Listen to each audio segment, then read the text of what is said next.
Tolong tanpa membersihkan hati, Bapak batal. Yuk kita baca. Ya ma'alu fa'amalu wa malu illa man atamboh diqalbin salim. Ini coba saya contohkan ini.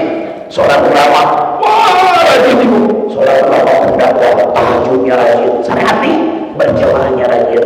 Subhanallah. Ketika ada pendakwah lagi, mulai itu hatinya tuh, aduh, saya tersaingi nih. Datang ke muridnya, kamu udah usah ngaji ke situ. Kenapa? Di sini pun banyak, hatinya kotor ibu. Takut dia tidak kebagian murid, takut dia tidak kebagian jawab. Waduh, ibu rajin sholat, ibu jualan, yang satu jualan pakaian, yang satu ibu jualan pakaian. Pas mereka rame, kok bisa ya orang ini rame kok saya sepi-sepi terus? Awas, kotor tuh hatinya tuh, lambat laun percuma ibu ibadah. Kenapa? Karena akan menimbulkan iri. Nah ini semua penyakit hati yang hanya bisa diobati dengan mendekatkan diri kepada Allah. Alatnya Syekh Abdul Qadir Al-Jilani membentuk thariqah Qadiriyah. Ibu tahu perjalanan usul zikir kepada Allah yang didirikan oleh Syekh Abdul Qadir Al-Jilani di mana? Di Baghdad. Sampai ke Jawa, sampai ke Indonesia. Surabaya ngambil dari siapa? Abah Anu Kiai Haji Tajul Arifin Sohibul Wafat. Abah Anu ngambil dari Syekh Abdul Karim. Syekh Abdul Karim punya guru Syekh Khatib Sambas Kalimantan. Syekh Khatib Sambas sampai ke Rasulullah, sampai ke Syekh Abdul Qadir. Maka ini dinamakan Qadiriyah. Yang Naksabandiyahnya tadi mengambil Syekh Baharuddin An-Naksabandi. Tujuan mereka satu saja. Satu, adanya thariqah Qadiriyah. Kenapa harus ditalkin? Harus masuk dulu, harus belajar dulu. Tujuannya belajar tasfiyatul qalbi anil ghadair, membersihkan hati daripada kotoran. Ada berapa dalam hati? Ibu kita kecil. Dalam hati yang harus dibantai, yang harus dibersihkan dengan la ilaha illallah. Allah yang bisa membersihkannya. Dengan usaha kita berpikir tadi, tujuannya adalah Allah membersihkan hati kita agar bisa ikhlas. Karena Imam Al-Ghazali mengatakan sesungguhnya di dalam hati itu ibu ada 7 mangkuk hawa nafsu. Tahu kan? Pan nafsu sab'a maratiba. Di dalam hati kita ada 7 tempat. 7 tempat yang disebut nafsu. 7 tempat di dalam hati. Yang pertama, ya, kenapa harus talqin? Nanti dijelaskan lagi.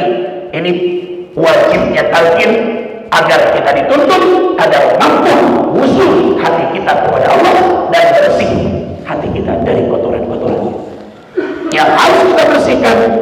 7 perkara nafsu ibu. 1, ada dalam hati yang disebut nafsu amarah. Iya, nafsu amarah. Yang kedua nafsu lawamah. Lawamah yang kedua. Yang ketiga nafsu mulhimah. Mulhimah. Yang keempat nafsu mutmainnah. Yang kelima nafsu radiyah. Yang keenam nafsu mardiyah. Yang ketujuh kamilah. Masya Allah. Coba kita kaji ini. Kenapa harus sakit? 1 nafsu amarah. Kedua lawamah. Simpan dulu. 1 nafsu amarah. Nah yang ketujuh tempat ini punya tempat masing-masing dan punya warna darah masing-masing. disebut nafsu amarah? Nafsu amarah adalah nafsunya syaitan dan nafsunya orang munafik. Itu apa? Nafsu amarah adalah nafsunya syaitan, nafsunya orang munafik. Selama tidak dikeluarkan, selama tidak diobati, yaitu oleh zikir, terserah.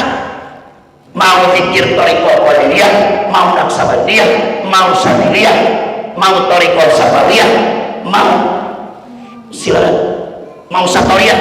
Kalau di Padang, di Sumatera Barat itu satoriyah. Saya berguru di satoriyah. Kalau di Sumatera Utara, di Basilar, kebetulan guru saya, kalau saya ngambil 7 thariqah. Saya ngambil 7 thariqah, saya thariqah qadiriyah, ngambil lagi di Syekh Hasyim Asarwani di Basilam. Saya berguru pada beliau Syekh Hasyim Asarwani.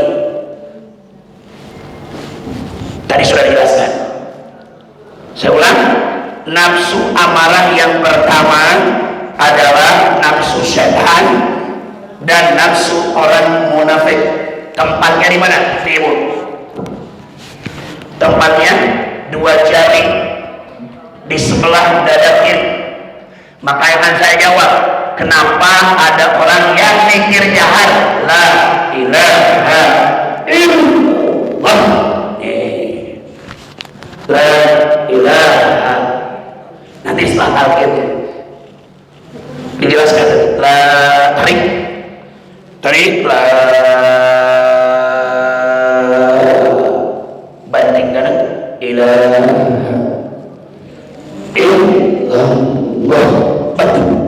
Nih ibu, disinilah tempat bersemayamnya nafsu syaitan dan nafsu orang munafik yang disebut nafsu amarah. Kalau tidak dibersihkan dari sekarang, bahaya. Sebanyak apapun ibu ruku dan sujud bisa hancur, bisa ditolak oleh Allah. Sebanyak apapun berjamaah, apapun Quran 30 juz, kalau hatinya tak bersih. Tapi tadi ada yang bertanya, tadi ada kolbu. Nah ini sudah disediakan, masya Allah. 10 menit lagi ya Ustaz. Oh iya. Satu nafsu amarah, saya jelaskan, nafsu syaitan dan nafsunya orang munafik berada di sebelah kiri 2 jari. Bagaimana caranya? Nanti caranya itu bukan keharusan saya untuk menyampaikan, tapi nanti ikuti dari penalkin, wakil talqin langsung dari Sunnah Ayat. Masya Allah, tabarakallah karim. Saya tadi hanya menerangkan wajibnya talqin. Kenapa? Karena tanpa talqin hati yang mikir akan tersesat. Harus ditutup. Saya hanya menerangkan ini tujuan daripada setelah kita mau belajar itu. Satu saja dulu, walaupun dari 7. Tadi ada 7, 1 nafsu amarah, 2 lawamah, 3 mulimah, 4 permainan, 5, terus radiyah, martiyah, kamilah. Ada 7. Tidak kita bahas semua, karena waktu 10 menit lagi. Yang pertama tadi nafsu amarah. Nah, dari setiap nafsu yang ada di sini, kita simpan dulu lawamah, kita bahas amarah. Ayat Qur'annya surah Yusuf ayat 53.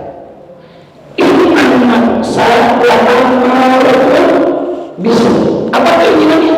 Keinginannya adalah kita berbuat maksiat, jauh dari Allah, berbuat kejelekan ibu. Keinginannya hanya neraka jahanam. Perjalanan yang mampu membawa kita pada jalan kesesatan itu keinginan nafsu. Kalau sempat kita tidak bersihkan, kita tidak mengobatinya, celaka ibu. 1, nafsu amarah punya cabang, punya anak 7. Dari nafsu amarah ini kita kaji. Dari nafsu amarah anaknya 7. 1 adalah yang pertama adalah sifat bakhil. Yang pertama sifat bakhil.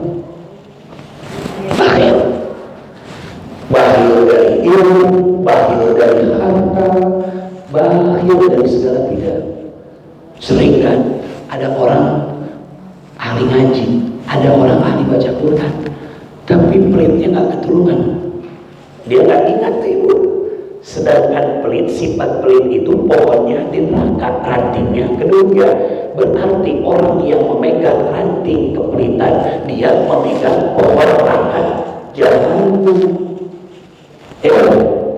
Katanya itu ibadahnya, tetapi dia tidak mempelajari tasawuf, dia tidak mempelajari toriko, dia tidak mempelajari ilmu zikir. Bahaya. Sering ustaz dengan ustaz sampai berdebat, bahkan bayangkan, masa seorang ustaz ketika diminta marah-marah, tidak ada sifat sahih, yang ada bahil. Ini adalah anak dari nafsu bahaya. Nah itu bisa hilang perlahan-lahan dengan la ilaha illallah. Itu subhanallah. Yang kedua adalah ini nih, hubbud dunya. Hubbud dunya yang paling bahaya dalam diri kita, mau dia ulama, mau dia habib, mau dia wali, katanya siapapun itu, mau kaya mau miskin, itu kalau orang sudah ada sifat cinta dengan dunia, hancur. Kenapa?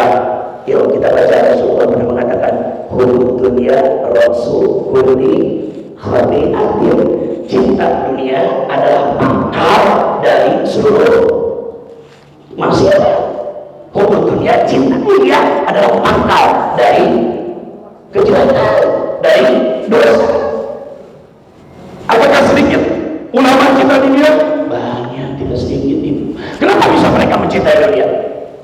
Kenapa mereka bisa mempertontonkan harta di hadapan orang miskin? Tidak ada kesederhanaan, rumah mewah, wah segala macam, begitu koleksinya dengan berlian-berlian atau dengan mobil-mobil mewah. Subhanallah, awas, ini hati-hati, hatinya masih hubbud dunia, masih cinta dengan dunia.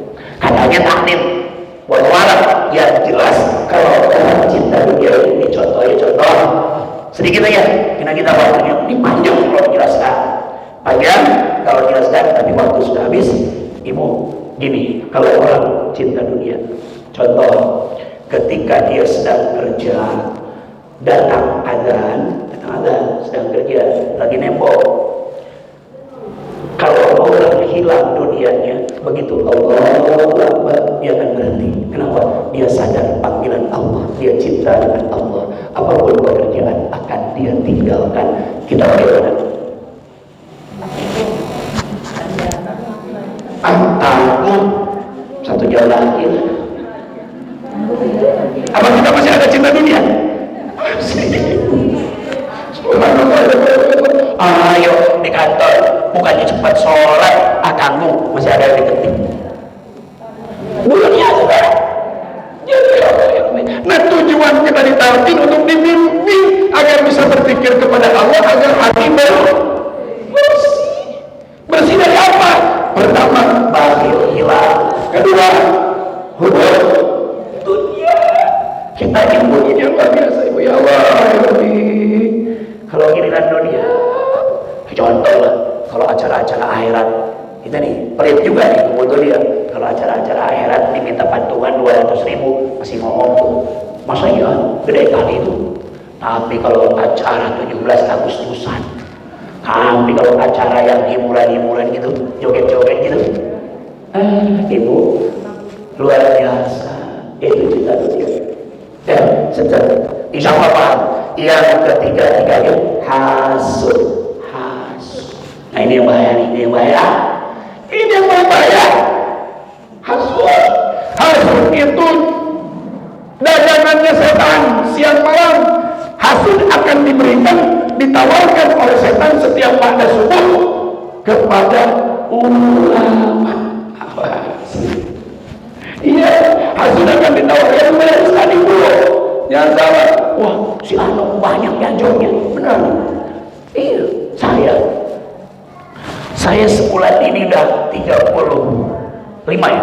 hari siang malam jauh tak berhenti. Ada yang WA tuh, Ustaz, antum pakai susuknya? La ilaha illallah. Pakai ilmu apa tuh? Gila. Ngaji nggak berhenti, subhanallah. Kok yang jauhnya dia nyangka kita saja sudah salah, kita dakwah disangkanya di dunia. Itu karena iri dan hasud. Itu bahaya. Sedangkan tidak akan pernah masuk surga ahli ibadah.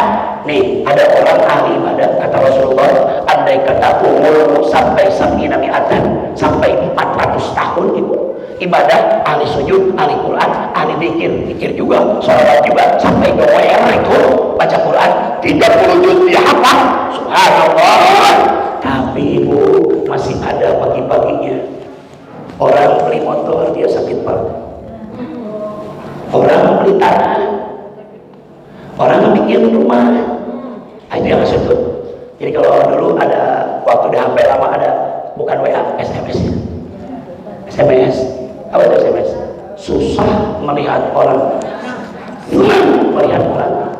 Susah. Kedua, akan didagangkan kemana?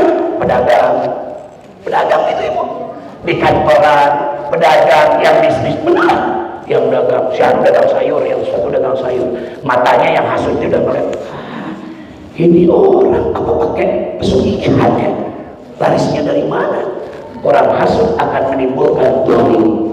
Ujung-ujungnya cari di Google apa mantra untuk menghancurkan orang. Ini ya, dicari mantra, dicari kabar di mana ada dukun yang bisa. Oh, datang dia ke dukun, ambil tanah kuburan, habis itu air mayat, tuh sembuh, biar orang dagangannya berhenti. Tuh hasil. Padahal ke masjid rajin, muadzin, berjemaah tinggal hancur. Masuk surga? Tidak. Jangankan masuk surga, menciumnya saja tidak akan pernah mencium bau surga orang yang ada di dalam hatinya seujung jarum. Ujung jarum tak kecil, ujung jarum yang mencos itu dikit aja iri dengki kepada nikmat orang lain, selesai itu hancur amalannya. Nah, inilah tujuan ilmu, harus belajar thoriqah untuk mengerti pahamnya. Tentu itu yang menyampaikan yang akan target tadi yang mau hatinya bersih, belajar thoriqah, tapi harus melewati target pembimbing yang sudah dipercaya, yaitu haji wafiyudin sangat insyaallah nanti. Begitu tadi, awas di dalam hati ada nafsu, 7 nafsu. Yang 7 tadi punya peranan masing-masing. Yang pertama nafsu amarah, punya 7, belum lawamah, belum mulimah, belum mutmainah. Insya Allah bisa kita tembus sedikit dengan nikmat dan enak, bisa panah nih bu. Subhanallah, tabarakallah. 1 amarah, baru sampai anaknya 1 bakhil, 2 hurufnya, 3 ada 7 ya. Mohon maaf karena waktunya sempit. Ada yang mau nanya?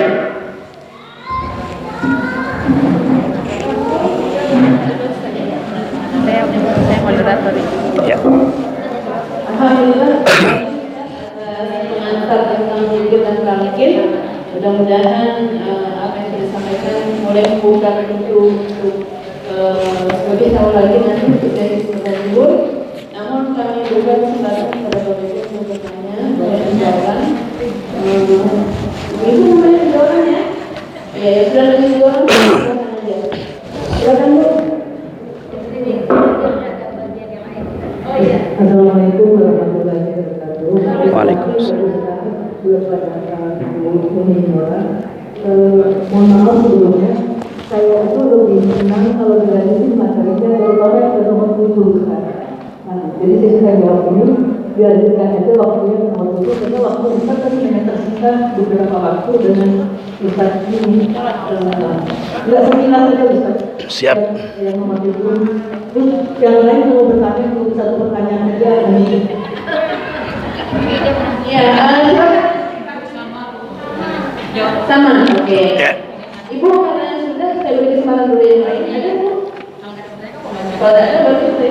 itu kan maaf saya mau tanya sedikit saja. Karena saya ini kan orang awam, Pak.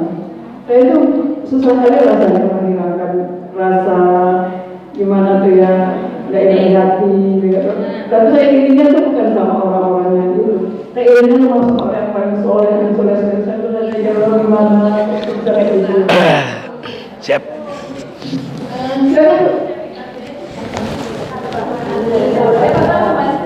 Assalamualaikum warahmatullahi wabarakatuh.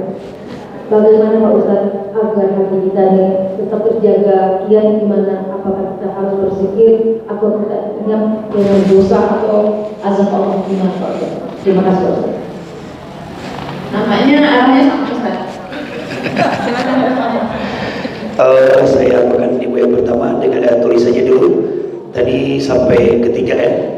Tapi sampai ketiga minta disingkat. Yang keempat itu Ibu jahil, bodoh dari mempelajari sifat 20. Tidak ada keinginan mempelajari sifat 20. Itu nafsu amalan, dosa besar. Jadi kalau Ibu mana wujud kidang bako kholaqatul hawadith yang mubinah sehingga dari kudratillah, lalu Ibu bilang biar aja atau sampai nggak tahu, itu Ibu dalam keadaan dosa. Kenapa? Tidak akan sampai bisa ma'rifat. Tidak akan sampai bisa ma'rifat kalau tidak mempelajari tauhid, kalau tidak mempelajari sifat 20. Itu yang keempat. Yang kelima hati-hati. Adalah ini dari Allah Rabbi. Takabur.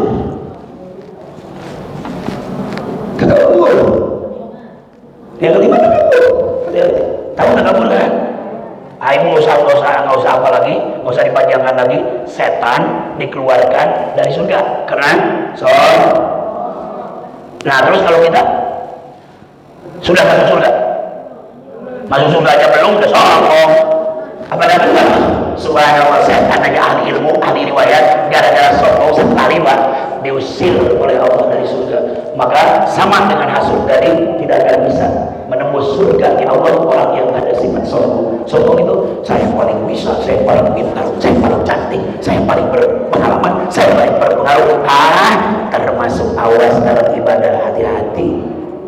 Tadi saya di awal tidak akan pernah berjumpa dengan kedudukan mulia di hadapan Allah kalau dalam hati masih ada kedudukan manusia. Nih saya kayaknya nih orang yang paling hebat zikir malam ini, sombong hancur. Kayaknya saya kalau dibandingkan kawan-kawan yang ahli tahajud hancur. Yang keenam adalah selain ujub. Yang keenam, aduh, masya Allah, tabarakallah. Bodoh. Ini kerjaan kita nih, bapak-bapak. Aduh, emosian, marah. Ibu anak sedikit aja salah, pergi salah. Wah, subhanallah, tabarakallah. Tak ada kelemahan kita, ya Allah. Ibu kira itu emosi tidak dosa. Ibu yang mendapatkan sifat emosi di dalam hatinya sulit sekali mautnya, nggak akan bisa jumpa dengan Allah. Sifat emosi bahaya, awas. Yang keenam adalah itu anak nafsu amarah. Yang ketujuh, yang kedua wattaba'us syahwat, itba'us syahwat, selalu mengikuti keinginan syahwat. Sama dengan ibu tuh. Padahal di rumah ada makanan, ada ayam di kulkas, tapi nengok ayam goreng, rasanya enak ya. Udah makan di sana aja. Itu nafsu ibu. Di rumah ada makanan, pakai sana, beli. Teman tahu aja sana, berubah jauh-jauh. Subhanallah, tabarakallah. Iya. Terus jawabannya adalah bagaimana ibu tadi yang pertama, hati saya kadang iri. Ibu, ada yang iri bisa masuk surga, wajib. Kalau ibu nengok orang ibadah, ya Allah, kapan saya bisa tahajud seperti tetangga saya? Kapan saya bisa datang bersilaturahmi ke majelis-majelis? Tolong lindungi saya, berikan kesempatan, berikan kesehatan. Bagus nih. Ya, itu dong sebiar itu bagus. Terus tadi kalau tadi bagaimana hati saya supaya tenang, bagaimana hati, jawabannya tadi sudah di awal. Apa? Belajarlah Toriko, talkinlah. Iya. Yang nomor 7, misalnya yang kamilah ya? Yang kamilah. Oh, itu nafsu kamilah panjang ibu. Nabi yang ketujuh itu kamilah, itu harus jadi dari 7 nafsu lawamah, amarah, lawamah itu yang harus dikempur, dihilangkan dengan la ilaha illallah untuk menghasilkan mutmainnah. Kalau kita sudah hilang amarah, lawamah punya anak 9 ibu, jangan salah. Itu yang harus dikempur. Lawamah hilang, maka akan timbul mutmainnah sampai yang ketujuh. Kalau sudah memiliki nafsu yang 3, 4, 5, 6, 7, berarti 5 ya. Itu insya Allah ibu, kita baca ayatnya. Ya ayyatuhan nafsul mutmainnah irji'i ila rabbiki radiyatan mardiyah fadkhuli bi ibadi wadkhuli.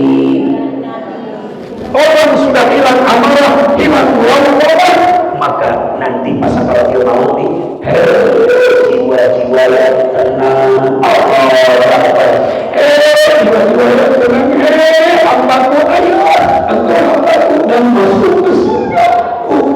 Pas dia nyawanya lewat tabur, langsung la ilaha illallah. Itu rupanya. Nah, dengan talqin inilah yang akan melancarkan zikir kita, istiqomah dalam la ilaha illallah tadi. Harus talqin. Itu ibu. Kenapa? Agar terwujud wafat husnul, agar terwujud jumpa dengan Allah ketika sedang sakaratil. Jangan baik ibu sampai sakaratil maut. Jangan sampai ibu sakaratil maut dalam keadaan maksiat. Tapi orang yang sudah zikrullah banyak, timbul nafsu mutmainnah, maka dia akan dipanggil langsung di telinganya. Ya nafsu mutmainnah, jiwa-jiwa yang tenang, irji'i, ayo kembali, ini aku Tuhanmu. Subhanallah. Ila rabbika, aku sudah lupa kepadamu, engkau sudah mutmainnah, sudah tenang, sudah bangun, sudah suci. Fadkhuli fi ibadi wadkhuli jannah. Ayo masuk surga. Maka ulama-ulama ahli makrifat ibu, jangan lama, insya Allah kita yang selalu zikir senantiasa membersihkan, mensucikan hati, maka dijamin insya Allah wafatnya husnul. Jadi tujuan talqin, tujuan zikir agar makhluk usul kepada Allah, agar bisa husnul. Awas, jangan sampai saya belajar zikir pengen kaya. Kan kalau pengen kaya cari kerja. Oh, saya pengen zikir supaya bisa terbang, ngaco. Saya pengen zikir ada yang niat, saya pengen lihat cahaya-cahaya, awas hati-hati, bisa murtad ibu. Bisa murtad. Itu banyak aliran-aliran zikir Toriko yang menyesatkan. Kenapa? Tanpa mempelajari syariat. Saya tutup dengan sebuah kata-kata ulama, man tafaqah falam yatasawwab, man tasawwab falam yatafaqah, bahwa jadi orang yang belajar tasawuf tapi tidak mempelajari ilmu fikih, maka mereka akan jadi kafir jintik. Begitu juga orang yang mempelajari ilmu syariat tanpa toriko, maka dia hatinya akan tersesat. Ayo kita amalkan bab ini. Nanti mungkin yang belum talqin silakan talqin kepada Kiai Haji Mafiuddin. Pada kesempatan ini terima kasih banyak ibu-ibu bapak hadir. Mudah-mudahan Allah senantiasa melindungi kita dari bisikan nafsu amarah. Amin ya Allah ya Allah. Amin. Jadi mungkin kita tutup doa ya, supaya hati lebih dibersihkan oleh Allah. Ikuti zikir, doa sekaligus zikirnya, angkat tangannya. Ikuti zikir ini adalah yang mampu membawa hati dan lidah kita berjumpa dengan Allah Subhanahu wa taala setiap hari, bahkan nanti yang paling utama ketika syakaratul maut. Bismillahirrahmanirrahim. La ilaha illallah al-mawjudu fi kulli zaman. La ilaha illallah al-ma'budu fi kulli makan. La ilaha illallah al-madhkuru min kulli lisan. La ilaha illallah al-ma'rufu bil ihsan. La ilaha illallah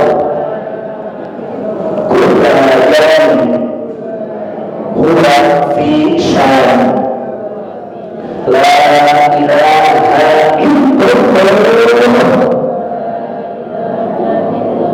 al-aman al-aman min zawalil iman wa min fitnatis syaitan.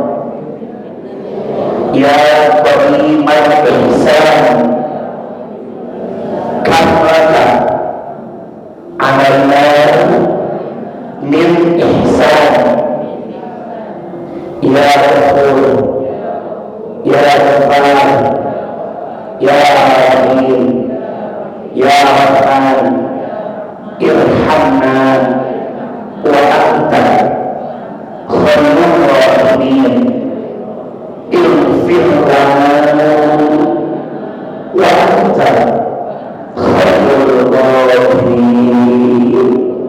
Walhamdulillahi rabbil alamin.